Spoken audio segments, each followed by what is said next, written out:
Kiýewde 21-nji ýylda sag sektor milletçi hereketiniň ýüzlerçe gollawçysy Ukraina hökümetine garşy protestde toplandy.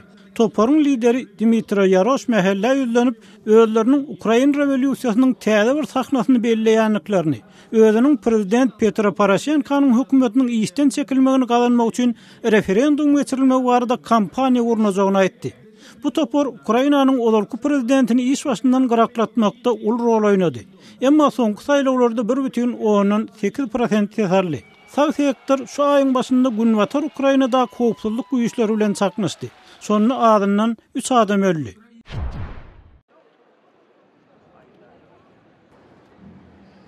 Gargyz we Hatay resmiýetleri iki ýurdun paýtagtyny ýyrykdyrjak täze ýoluň ilkinji bölegini açdylar.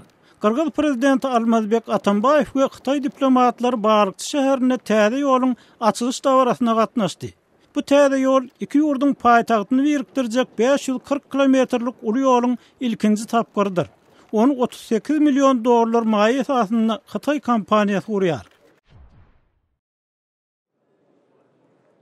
Täjikistanyň paýtagty Duşanbede dini we syýasy ýolbaşçylar toplanyp dini ekstremizm hemde terrorçylyga garşy islam adly 2 günlük konferensiýa geçirýärler.